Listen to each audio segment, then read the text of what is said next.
Hey guys, what's up? Sam the Photographer here. Today I wanted to discuss a topic that's been burning through the photography world, which is the Canon 5D Mark IV.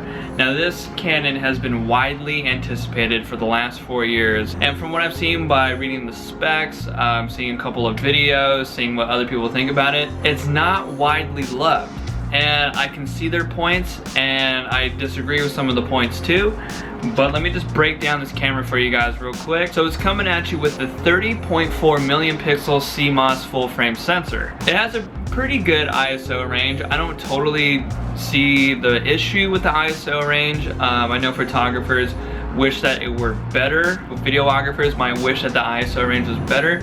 But it goes from 100 to 32,000 and expandable up to 50 through 102,400. Now, I think that's a pretty good range of an ISO. I don't see the huge issue with it. I think photographers are being a little too nitpicky on that one, but that's just my opinion. It has 61 autofocus points, which is a bunch in my book, with the vertical coverage of 41 cross points, similar to the 1DX Mark II system, if you guys remember that. And it's Wi-Fi compatible, and that's kind of the new normal with like these cameras nowadays, and you know, you can stream whatever you have and shoot it over to your smartphone.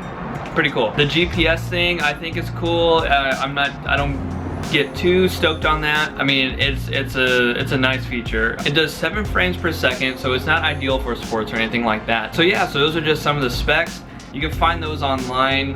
They're kind of posted everywhere at this point. I'm imagining this camera is going to be excellent for portraits. You know, if you're doing fashion or wedding headshots, you know, I think this camera is going to be excellent for portrait style of photography.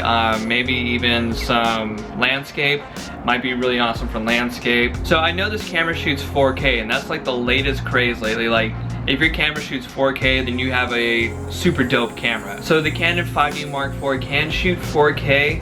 In my opinion, they took not the best approach to it. You can only shoot it in 30 frames per second or 24 frames per second. I think that's really good if you're gonna shoot more like, maybe like an indie film or something like that, then, you know, shooting like that could be cool. But I know for like people who work more in video are super upset about this feature because they want, you know, 60 frames per second, 120 frames per second but that didn't come through with the 5D Mark IV. And I know that that was a huge letdown because a good chunk of these videographers were waiting for that to happen, and it just didn't happen. Me personally, since I'm such a photographer, that part is kind of more cherry on top of the sundae for me.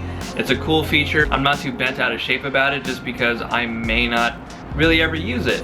And so if you want to kind of dabble with 4K, this camera is good for that. If you're really trying to shoot in 4K, this camera isn't the one for you. LCD touchscreen, so you can like do the whole touch to focus thing, which I think is awesome. My Canon right now, my Canon G7X has that feature, and it's been totally useful.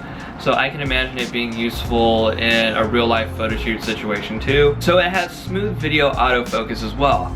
And that's handy for doing a bunch of video shooting. We can only see how good that's gonna be once, you know, a good lot of us actually have this camera. But I just saw a sample video of someone that shot with a 5D Mark IV. And it was like a love story between this guy and a girl and blah, blah, blah, but they used 4K, so maybe they used the smooth autofocus with it. If so, awesome. That video looks dope. I'll put a link in the description below so you guys can check out that video yourself. But yes, this camera is excellent again for photographers. Would I pick this camera up? Definitely. Videographers have been feeling forgotten, and I totally I totally agree. You know, I don't know why that is. It's also price pointed at $3,500 US. I saw that one coming. I thought it was gonna be more, to be honest with you. In all honesty, I expected this camera to be more of a powerhouse. I definitely thought that Canon was gonna pull through more with this 4K feature, because I would have loved to have tested 4K with some slow-mo. I think that would have been sick. So yeah, all in all, I think this is an excellent camera.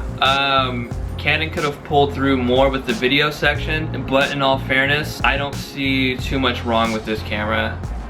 Sorry, I mean, a bunch of you guys can disagree with me. I don't think this is a bad camera by any means. I just think that they've dropped the ball pretty heavy for the videographers that were expecting to shoot 4K with this. Sorry to you guys. I mean, I had nothing to do with it, so you know, I'm sorry to an extent. Hope you guys found this useful. If you want to talk more about this camera in the comment section below, hit me up and I will definitely engage in that conversation with you. And again, you guys already know what it is. You can catch me on the tube, catch me on the gram, catch me on the book, so you know where to look. I am Sam the photographer, and I will talk to you guys on another day. Bye.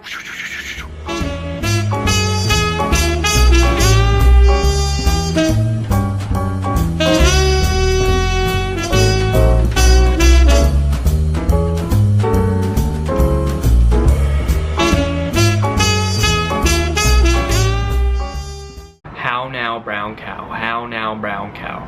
The arsonist has oddly shaped feet.